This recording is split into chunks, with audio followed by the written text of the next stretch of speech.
And we are going to record this event for later posting on YouTube in a couple weeks after we put a little light editing on it. And if you have a question to ask in the Q&A later on this evening, but would not like to be recorded, all you have to do is put your question in the chat, and then Rachel and I will pose that question later on. If you don't mind being recorded and would like to be on YouTube, we're happy to do so. Just let us know that you've got a question, and we'll introduce you and unmute you and let you ask the question on camera. And so without further ado, as everyone's getting settled, I have been really excited about our event tonight. It is my great pleasure to introduce Debora L. Spar, the author of the new book, Work, Mate, Marry, Love, How Machines Shape Our Human Destiny, a crucial guide to life before and after Tinder, IVF, and robots.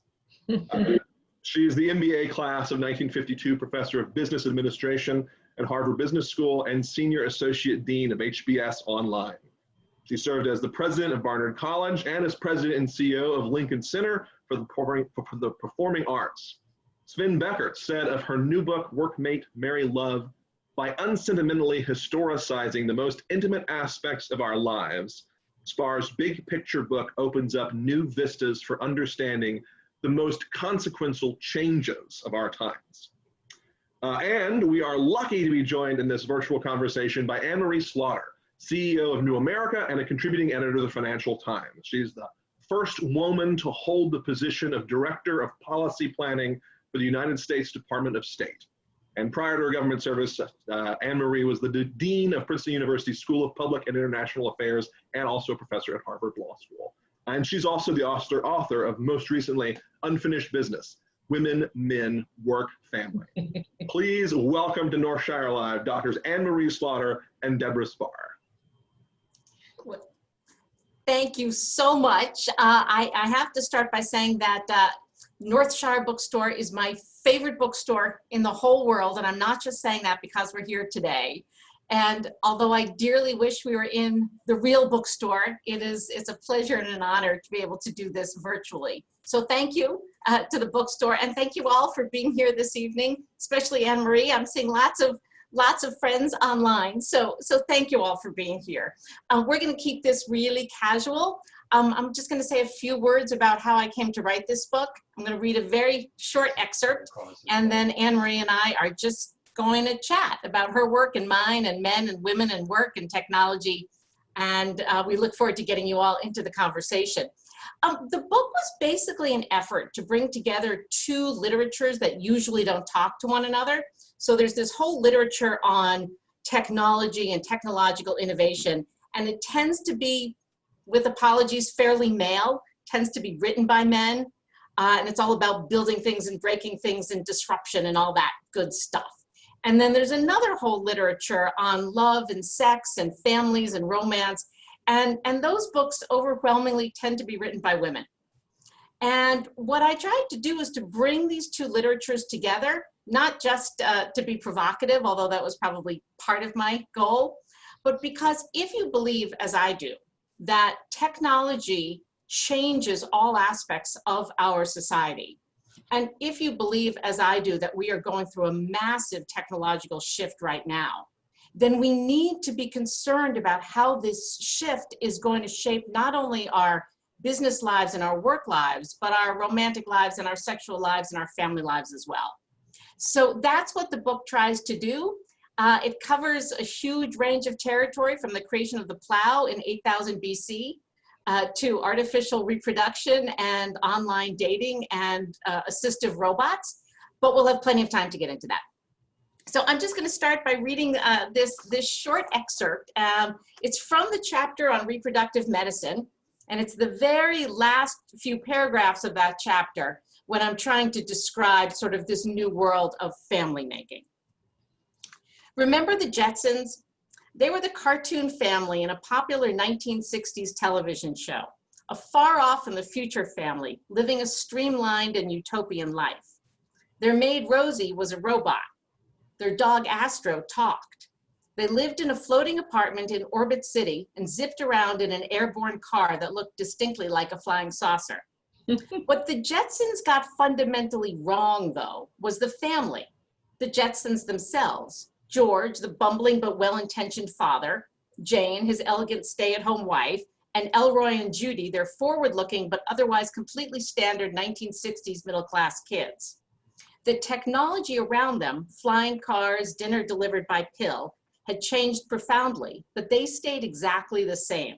One man, one woman, two healthy children who were hatched presumably by old-fashioned means, which is in many ways precisely the opposite of what's actually occurred. Over the past 50 years, the technology of reproduction has arguably advanced farther and more quickly than in nearly any other sphere of production. We are still driving to work pretty much the way we did in the 1960s. We eat our meals the same way, but we are reproducing in ways and with partners that would have been truly inconceivable just several decades ago. Two men and a surrogate, two women and a sperm donor, a man, a woman, and a high school acquaintance, a single person and their own manipulated genes, twisted and selected to produce children of their own. As each of these permutations emerged, popular concern was focused always on the children. Would they be normal after all this intervention? Would they be stunted by their laboratory origins or forebears of a better race? We have several generations now of these once newfangled babies, millions of children born from test tubes and petri dishes and frozen Ivy League eggs. And the overwhelming verdict is that the kids are all right. More than all right, actually. They're just, well, normal.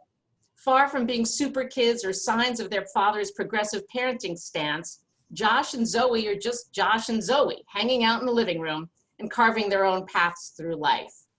What has changed fundamentally, though, is the nature of parenting and of families. The old world of George and Jane Jetson, of man and wife and babies produced in candlelit bedrooms, is going the way of the stork. Not all at once, of course, and not for everyone. But the technologies of assisted reproduction have pushed a powerful wedge between sex and procreation, and thus between the structure of the family and its function. In other words, once science shattered the link between sex and reproduction, so too did it rip the ancient connection between marriage and family. And as reproductive science expands, as it inevitably will, as family structures morph and multiply, as they inevitably shall, the dire predictions of many social conservatives may well come to pass. Marriage as we know it may not survive, except it wasn't liberals or homosexuals who destroyed it, it was science. I will stop there.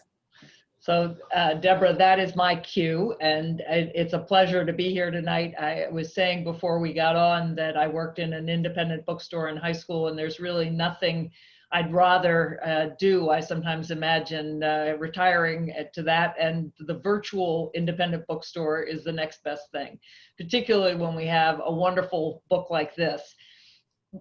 I have to say, Deborah, your basic point that technology has really transformed families. I'm reminded of when I was teaching at Harvard, and I had our sons, and I will say, and it's public, so I'm not telling you anything you don't know. I have one high-tech baby and one homemade baby.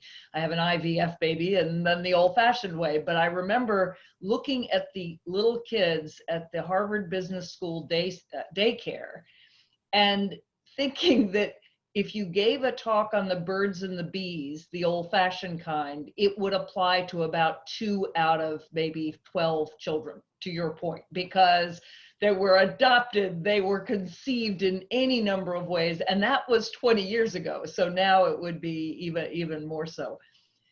One of the things that's so marvelous about this book and about your own breadth of knowledge is that you remind us that technology is not just ones and zeros, right? Technology is a far, far broader category. It's really the application of science to practical uses. And there are all these modern technologies, and we'll talk about them, but I want to take you back because you say that actually, and you referred to it, said the plow had a big impact on women and families. So why don't we start there? Because I think it's pretty easy to understand how the pill did, but less easy, at least for me, to immediately understand how the plow did. Yeah, it's not obvious how the plow created monogamy. But let me do my best to give you the short form of the argument. So for most of human history, our species lived as hunters and gatherers. We found our food, we picked berries, we caught fish. And then the world went through, slowly, the first great technological revolution, which was the agricultural revolution. And we as a species learned to farm. And it was that development of farming that changed everything. It's quite a Marxist argument, but I think it's also a true argument, that once you had private property, land became critical. And for the first time, people needed children to do two things. They needed children to work the land, and they needed children to inherit it. So women became valuable for their reproductive abilities, no longer for their food gathering abilities, but for their reproductive abilities. And crucially, men had to know who their children were. And in 8000 BC, the only reliable way for a man to know who his children were was to have sex with a certified virgin and make sure that she never had sex with anyone else again. And thus, without romance, marriage was born. And as you know, many of you know on this call know, I've been very happily married to my husband for 35 years. So this is not an attack on marriage, the institution. It's just what the history shows us. And if you look at still the echoes of the white wedding, that's what it is. The father is certifying that his daughter is a virgin, that's where the white comes from, and guaranteeing that she will never have sex with anyone else again. And as I'm sure most of you know, in most ancient cultures, if a wife did not produce children, she could be killed, because her value was to create children. And that value did not shift until we had the technological revolution, which was what created the plow. So that is wonderful. One more, you also talk about the car. And again, that one is less apparent to me than, say, IVF technology or something that's explicitly reproductive, or the dishwasher. I get how the dishwasher changed feminism, but what about the car? Right, so the car is a little bit less instrumental. What I argue, I have a chapter that I call Mid-Century Modern, where I look at this collection of what I think are three of the most important 20th century technologies: the car, household appliances, and the pill. And they're probably in declining order. So I think that the pill and the washing machine were really the tools of liberation. But the car was important because the car was what first gave both women and a lot of other, if you will, marginalized people, the ability to move.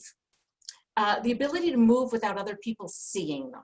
So there's all these lovely stories from the turn of the century of farmers' wives, who, as soon as the husband was out of the house, would get in the family truck and would drive to town, and they could, sell their butter and eggs or see someone on the side. It gave them mobility. And it's not directly related, but the car is also what created teenagers. Prior to the car, there was really just children, and then they got, matched off. Car gave teenagers freedom, and it gave them freedom, we know, to have lots of sex, because it gave them the ability, especially once cars developed roofs. And back seat. And back seats, yeah. And so the whole development of what used to be called lovers' lanes were created because people got in cars and they went to places where their parents couldn't see them. So, these are big structural shifts, and you yourself brought up Marx. So, but you're a professor at Harvard Business School. I do not think of you normally as a Marxist. How do you respond to the argument that this is sweepingly deterministic, a la Marx? Yes, well, first of all, I will say, for the record, I am teaching a new course at Harvard Business School this year called Capitalism in the State, and there we're going to read Marx. So Marx is having at least a small resurgence at Harvard Business School. We'll see how that goes. But I'm certainly not a Marxist, and I certainly don't believe in Marx's political prescriptions. But as an historian of technology, Marx and Engels are brilliant. And if you just remember the historical context, they were really writing to explain the Industrial Revolution. Right. They were writing during the Industrial Revolution, and their brilliance was to see that the Industrial Revolution was going to change society in fundamental ways. Right. And so they talk about the changing means of production. I take it one step further, or riff on it, to say, if changing the means of production is important, then changing the means of reproduction has to be even more important.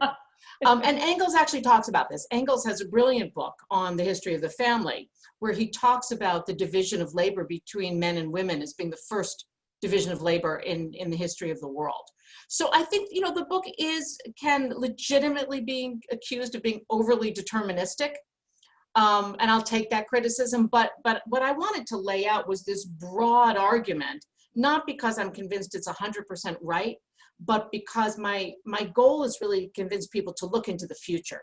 So if you believe that technology plays at least a large role in reshaping our romantic, sexual, and family structures, then we really need to be watching very carefully as we build things like robots and smart machines and online dating apps, because they're going to change us.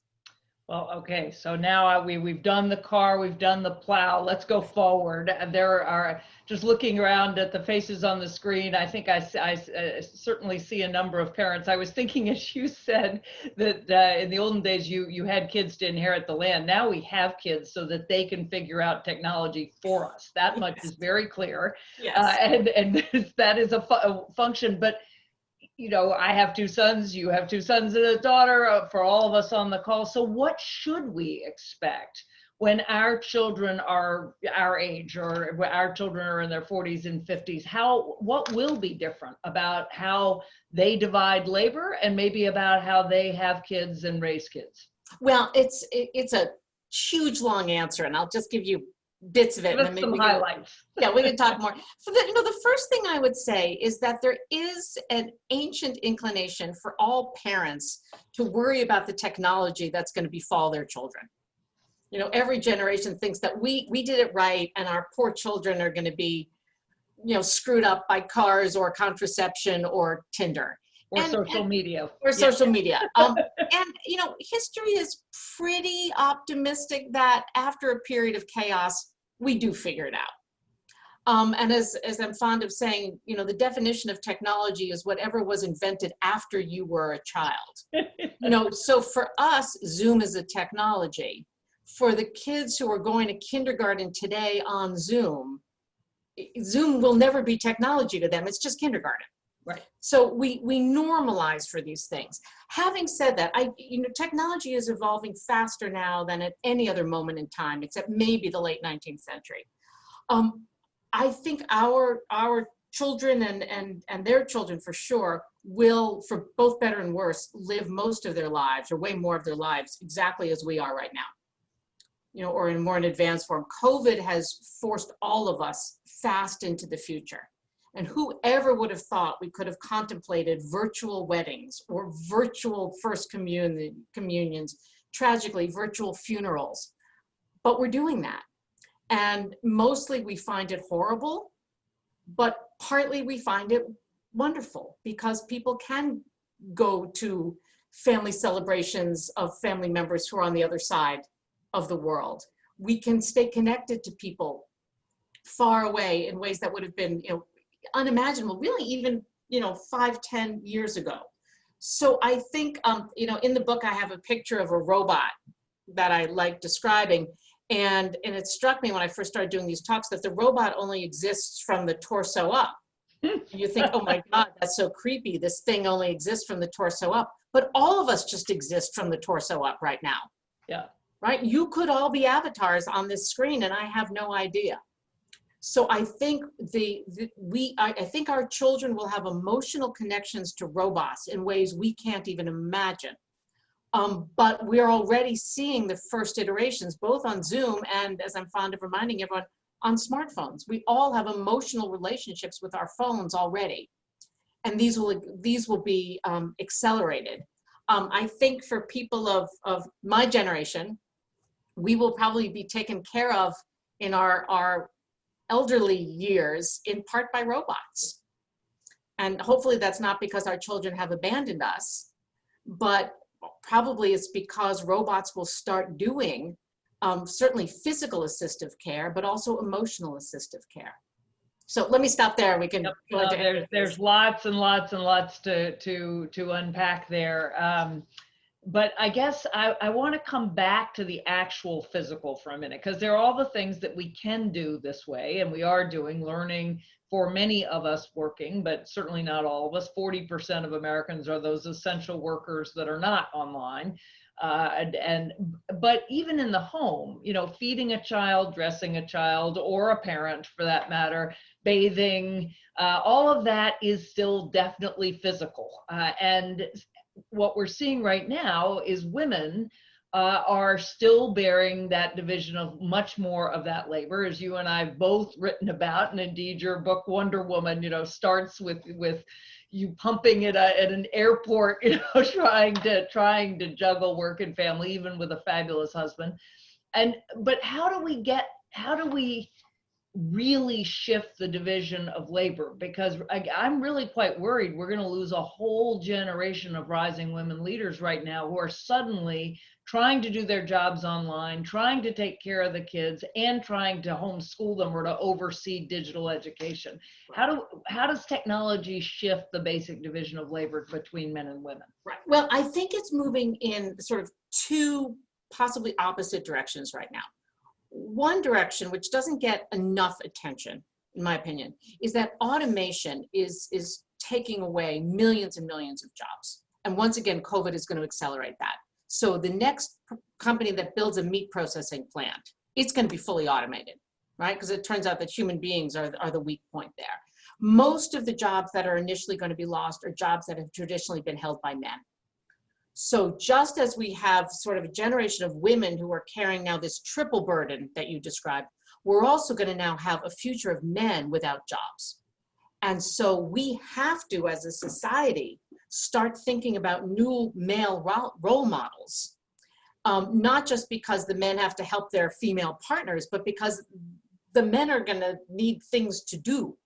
And I mean, it sounds flippant, but I really don't mean it. It's something both you and I have spoken and written about. One of the great things that feminism has done is that it's given women a range of identities. We can be stay-at-home moms or working moms or single moms or lesbian dykes. We have a whole range of identities. Most men are still defined by their breadwinner status. Yep. You know, when two men meet each other, they tend to say, "What do you do?" When two women meet each other, they ask, "Do you have kids?" Right? And it's not obviously always true, but we need to start taking advantage of this new reality to recraft new roles and new cultural models for both men and women.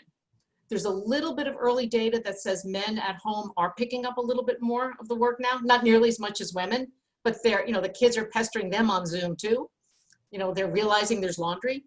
So we're seeing some of those shifts, but to go back to your core question, we need to take this moment to say, how can we reconfigure these technologies to reduce the burden, particularly on working parents?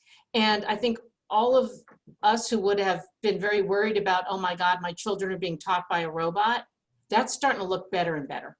Yeah. You know? And it's not just because we have little kids at home. I mean, you and I don't, but others do. It's because the robots teaching the kids are going to get better and better. Yeah. And some of the, just one last point, some of the most interesting success with early assistive robots has been with autistic children. Autistic children do better with robot teachers than with human teachers. Yeah, there was a wonderful piece in the Times by a mother talking about how her autistic son could engage with Siri, you know, for hours on end, because he could ask Siri questions and Siri would answer, and he never got mad at him, never got impatient. So yeah, they're certainly automated patience is something any parent could use. So one thing I've thought about when we think about changing roles of masculinity is the technology can actually help. I mean, in our generation of husbands, there are many of our male friends who cook. My husband is definitely the cook in the family.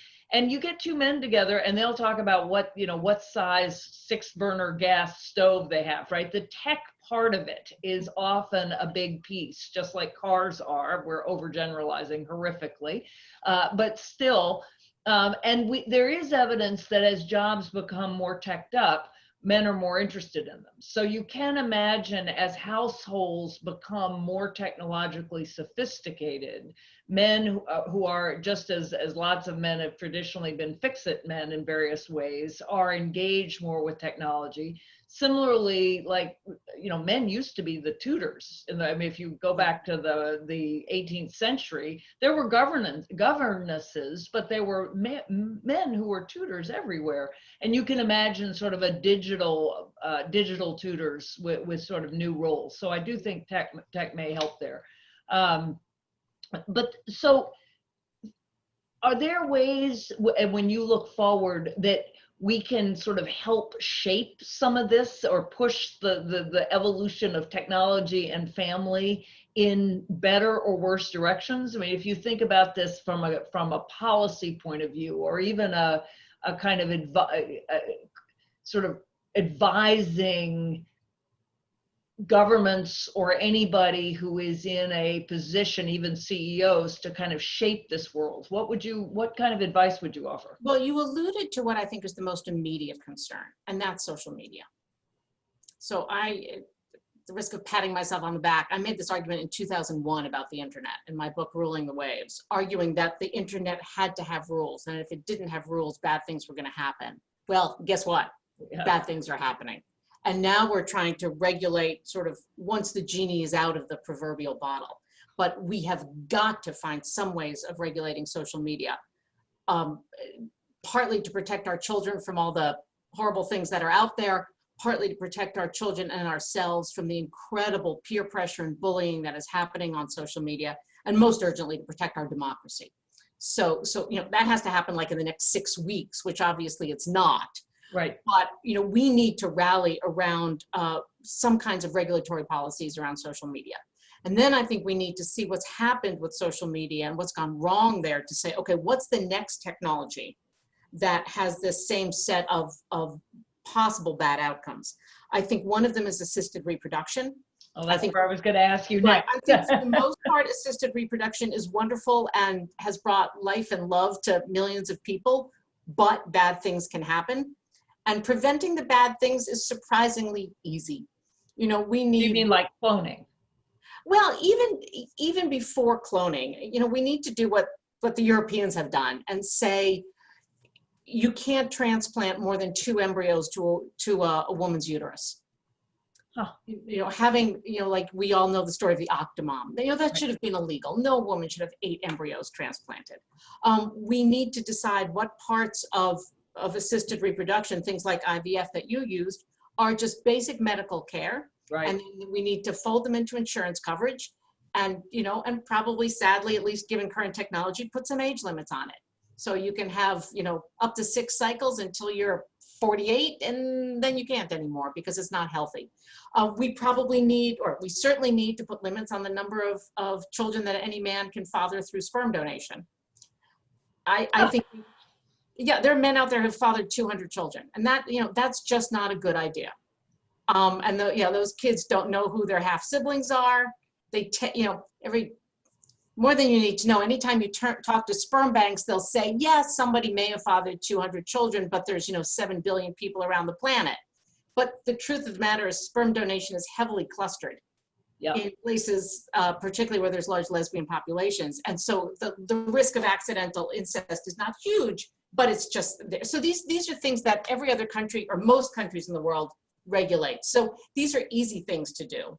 And then getting a little bit more science fiction-y, if we believe the robots are coming, which I think they are, and if we believe we're about to create machines that are smarter than we are, which I think we will, we need to start thinking now about how we're going to treat those machines. Do they have rights? You know, if everybody always wants to talk about robot sex, but if we, you know, robot sex will become possible, and if and when it does, do the robots, you know, is that prostitution or not? Eesh. I know, but we should think about it now rather than, you know, 15 or 10 years from now when it's become, you know, quite possible. So I was thinking as I was listening to you, there's a kind of video online that was put out by a French, I think, religious house who offer kind of elder care. And it's a very poignant video of a woman who lives alone. She's French, and you see her getting taken care of by a robot, and the robot comes and wakes her up, gives her meals, has conversations, and then at the end of it, she's feeling sad, and the robot asks her if she wants to dance, and the final cut is she's dancing with this robot, and they are putting it on to say, look, you still need a human touch. But I guess the question I would ask you is that right? I mean, again, for our generation, you look at that and you think, no, that's not human. You can't do that. But it's certainly better than being completely alone. And I guess as you've thought about this, do you think there are places where we should say, no, robots can't go, that this is still the human to human domain and robots can assist, but there's a limit? I mean, when you were talking about robot sex, I guess maybe not, but. Yeah, well, I think these are real questions, and I might have my views, and they're not particularly important what my views are, but I think we need to start, convening groups of smart people, to have some kind of the equivalent of the old, Office of Technology Assessment, and say, as I feel more comfortable doing with the assisted reproduction, this is okay. This is not okay right now.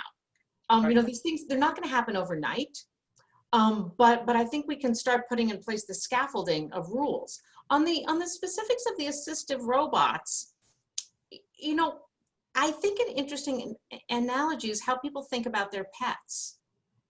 So I'm sure there's many people who dance around the room with their cat or their dog or their hamster or their whatever. And who am I to say that if you're by yourself and lonely and dancing with your dog gives you pleasure? I don't see anything wrong with that.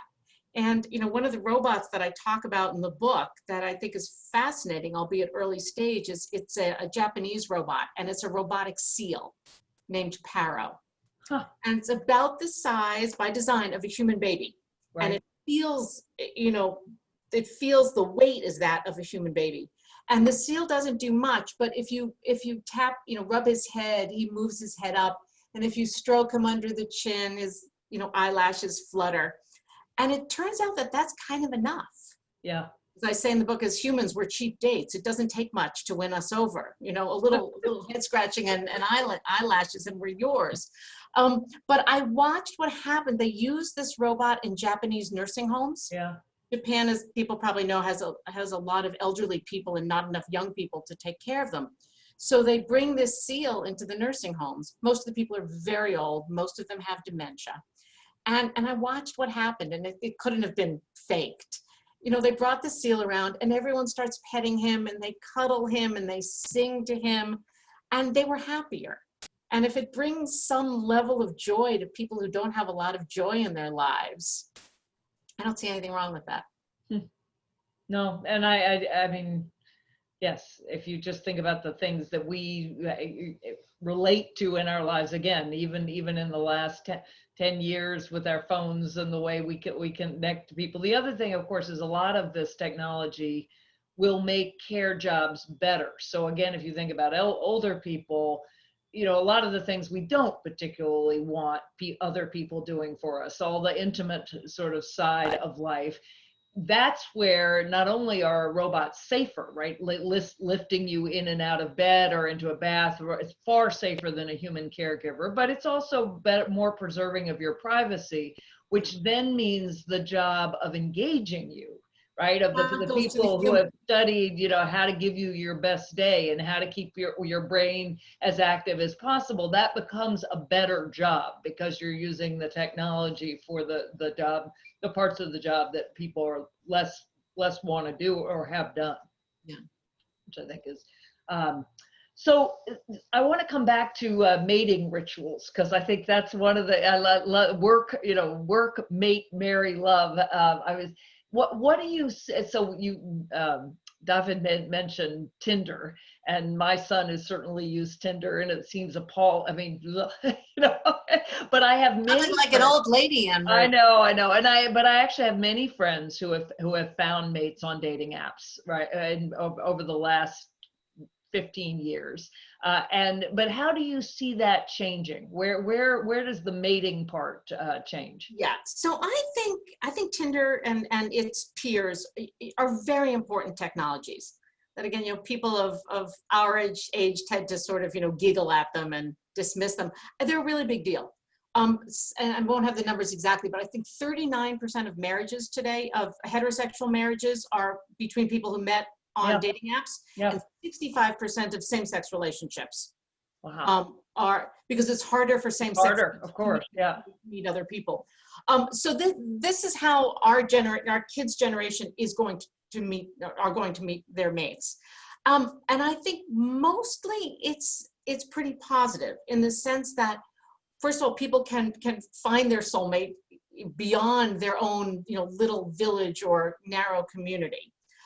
We're also seeing people finding mates outside their social circles. So more interracial relationships are coming from the dating apps. Interesting. People are more experimental with these relationships. So I think that's all the good news. There's two bits of bad news, though. The first bit of bad news is surprising. I think particularly surprising to people of our generation, and it is that the apps work very asymmetrically. So people our age tend to think that everyone on Tinder is having sex all the time.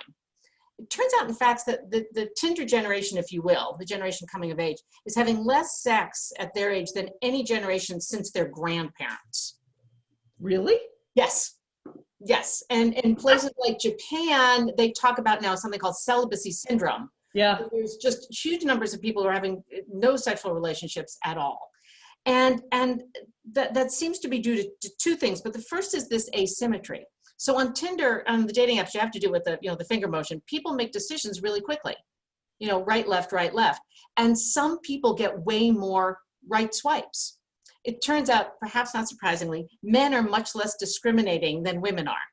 So basically, men right-click on everybody, but women right-click on very few people. So what happens, and again, it's sort of easy to make fun of, but it's actually quite tragic. There are a lot of men who are deemed unattractive on Tinder, and they have no dating opportunities. And so at the worst end of this, you get the incels, this growing movement of men who are not having sex and really don't have any prospects of it because they're just deemed unattractive on Tinder. Not the high school dance where, in the end, the wallflowers and the shy guys ended up together. I always think of a conversation I had with some of my HBS students, and there was one guy, lovely, smart, attractive guy, who has the misfortune of being short. And nobody wants to date a short man on Tinder. Not even short women want to date short men on Tinder. So he was saying he wishes he could go back to the matchmakers because he would be matched off in a second. Yeah. So there's this asymmetry that's very real. The other thing I worry about, and this is sort of more existential and it's too early to tell, but I worry that a generation that's been raised and whose muscle memory is literally about swiping left and right is going to have a much harder time making commitments. This generation is not learning to sort of be attracted to someone, fall in love, and build a relationship. They're having sex first and then pretty quickly going to see what else is out there. And I certainly know from talking to a lot of my Barnard students when I was there that of course this isn't true for everyone, but kind of the dominant norm is you have sex with people you don't find attractive because you don't want to risk being rejected. And that worries me a lot, because how do you learn to build a healthy relationship if you're learning about sex and love with people you actually don't find attractive? So that worries me. Yeah. No, I mean, that's very tall. It's technology, and some of it is, it's actually, that's technology too, because part of what changed, I think, at least for my children, was that they moved as a blob, right? They were all on Facebook, which they're no longer, but the friend group was born virtually, and the friend group kind of moved as a body, and often paired off within the friend group, but not in the way that people dated. So there were already many of those changes, but some of them were brought about by an earlier round of social media. We've got 4 or 5 more minutes, and we're going to let all of you ask questions. But I do actually, Debora, I have to ask you, and it not so much the subject of the book, but I think very important. You were president of Barnard, and of course now you are the senior dean at Harvard Business School for online education. And you said the pandemic is a fast forward to the future in education particularly, because many of us who are professors have been talking about online education for certainly 15 years, and suddenly it's here. How much of that do you think will stay? So I think we're still figuring that out. And a lot of it depends on how long we remain in pandemic.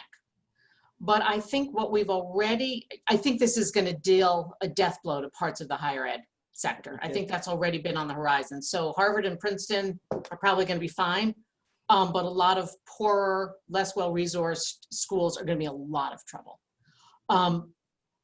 So we're going to get that consolidation. I think we're also going to start being quite methodical in terms of understanding what can you do online and what can't you.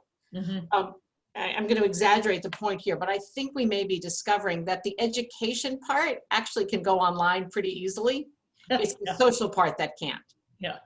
So what my students are missing right now, hard as it is for me to admit, they're not missing me so much.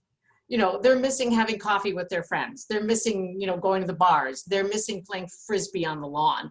And those things are important. That's part of socialization. And so I think we'll get much more of, the risk of sounding like an economist, a disintermediated bundle. So for the past 100 years, you got education as a bundle. Yeah. You got the campus and the bar scene and the social life and the frats and the education all rolled in together. Now those will be separate.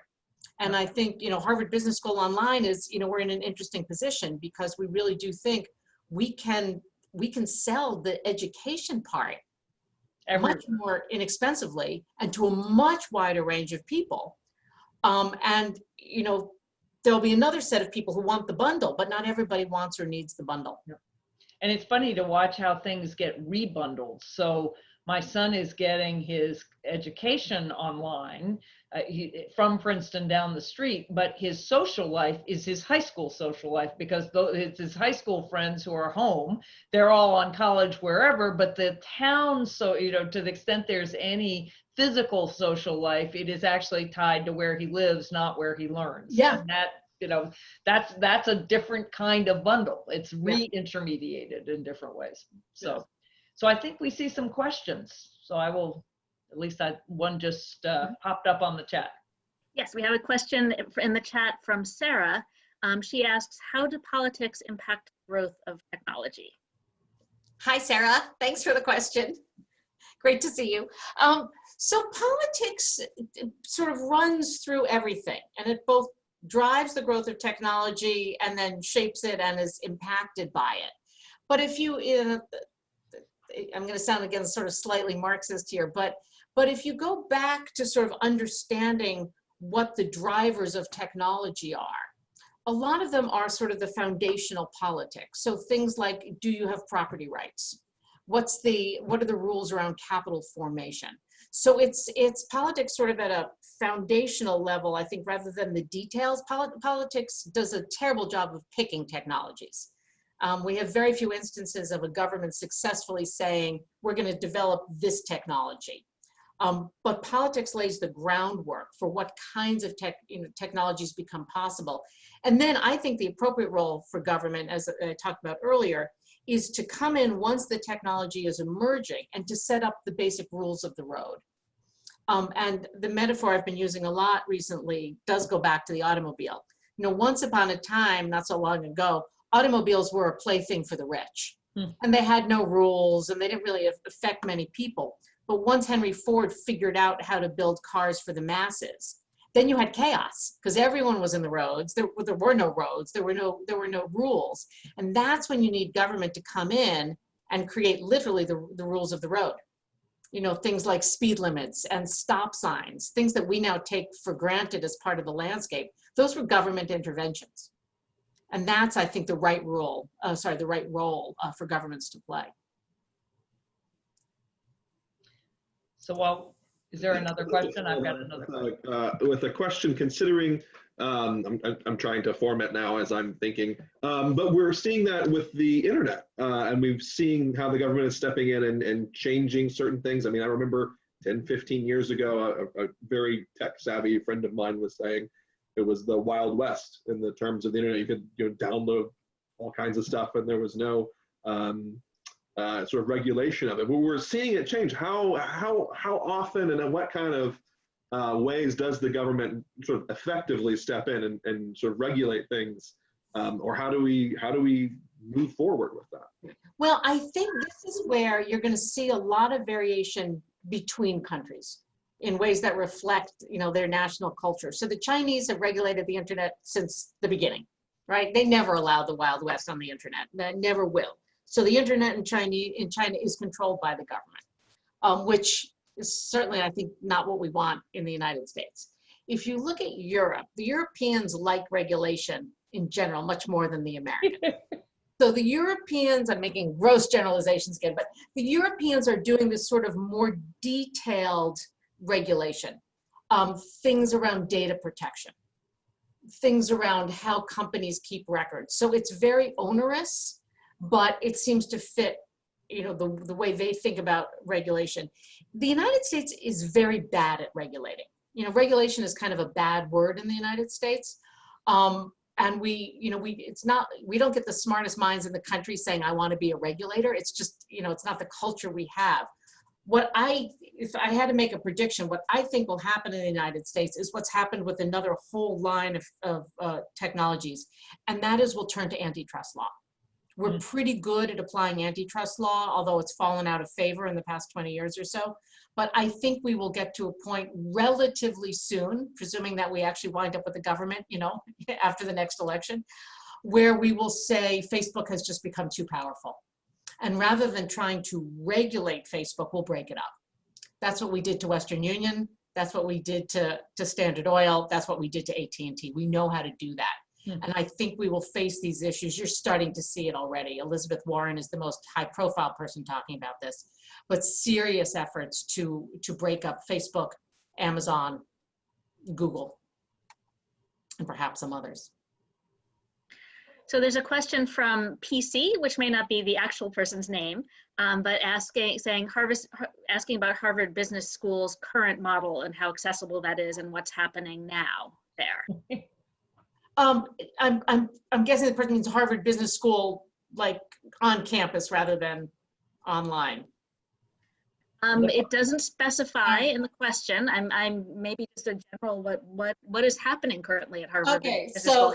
How is instruction happening? So Harvard Business School is one of the few places, well, certainly it's the only place at Harvard that has pretty much all of the students back on campus.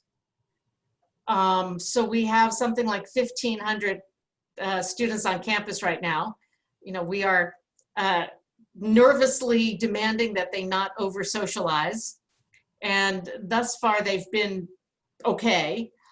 We have the great advantage, thanks to the Broad Institute up the street, that everybody's getting tested twice a week, which I think is really the game changer. And we're getting tested now, the test you can do at home.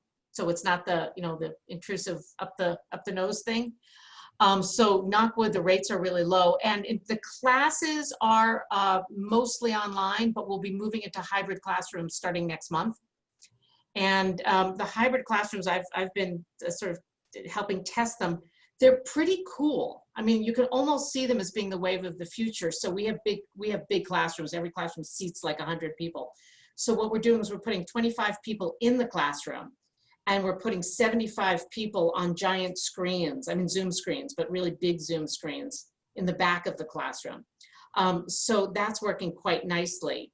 And then talking about the online model, so the online is first of all, I should just say, one of the things that we and everybody else is realizing is that to do online well takes a lot of money. So in the early days of online, people just filmed professors in empty rooms. That doesn't work.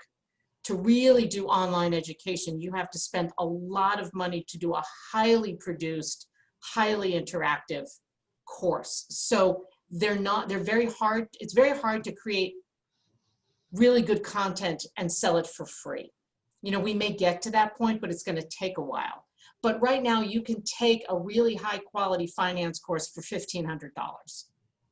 You can take a package of, I'm not going to get this exactly right, but it's finance, economics, and accounting for under $5,000.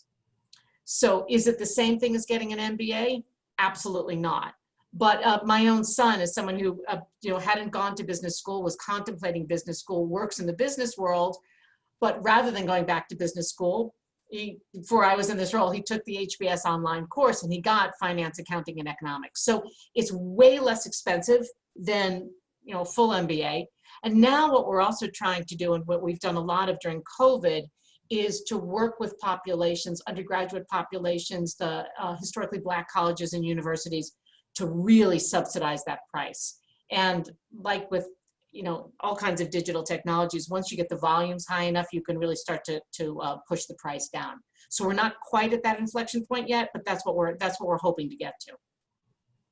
And I'll say just one last word on this. One of the really interesting things we've discovered is that the students who are taking these online courses are forming social clusters. So they're hanging out together. They see themselves as in a class together. They're meeting in real life, or when we could still meet in real life.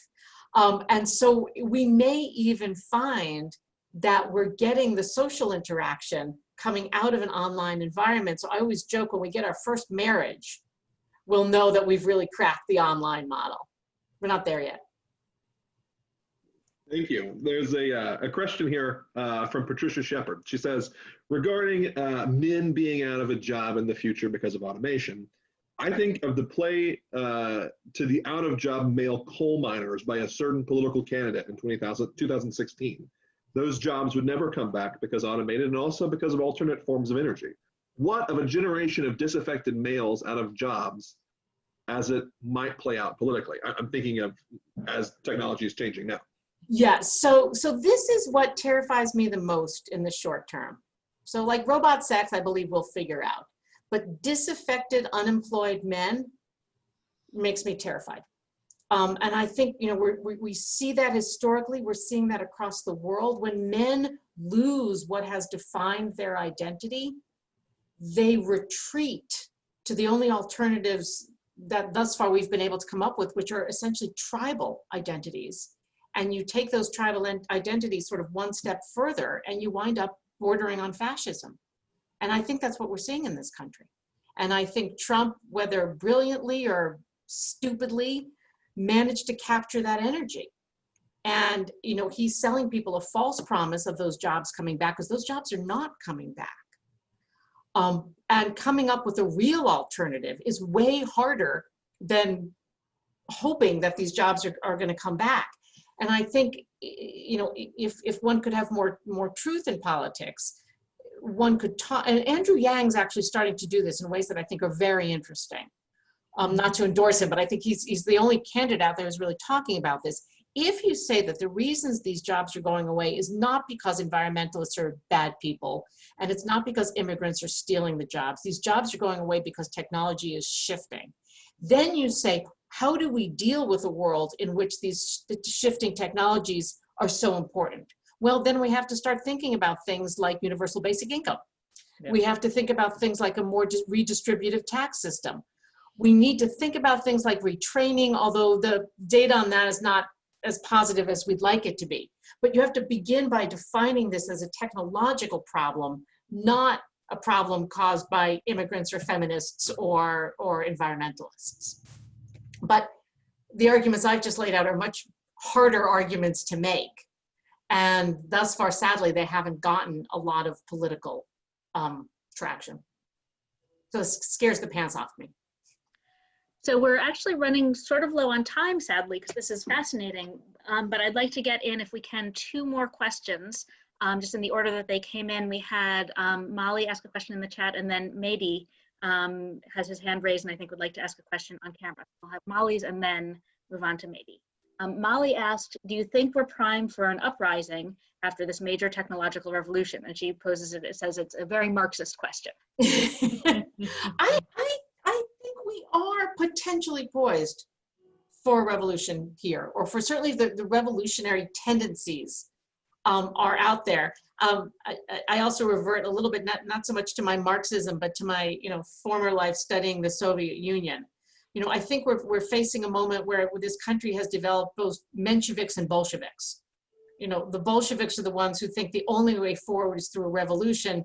The Mensheviks, who lost, were the ones who wanted to try and reform the system.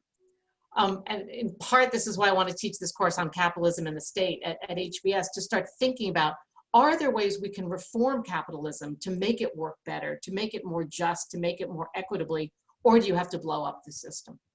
I don't know what the answer is yet, but I'm really hoping that there's a Menshevik way out of this. Yes. Because the revolution ain't going to be pretty. And then for our last question, yes, maybe go ahead. Thank you. Debora, very interesting. Thank you very much for that talk presentation. Looking at the American political scene across the pond, across the water, which is, if I may say so, looks in a shambles. Do you see that robots in the foreseeable future taking over the politicians' role, in the sense that we've got, at least we get some sort of a consistency? On a serious note, do we see robots exceedingly progressively taking mundane jobs? They can do some of the municipal jobs, on the sort of a management side of that level. But increasingly, can it go into sort of a state or even a national level of actually, Yeah, I think theoretically it could. Again, this is when we start to tiptoe into science fiction territory here. But I think theoretically, as our machines get smarter and smarter, as they will, we're going to start seeing robots moving into medical functions, making some of the decisions that doctors now make. Once we start seeing them moving into professions like that, moving into the law, digesting all of the legal details and coming up with decisions.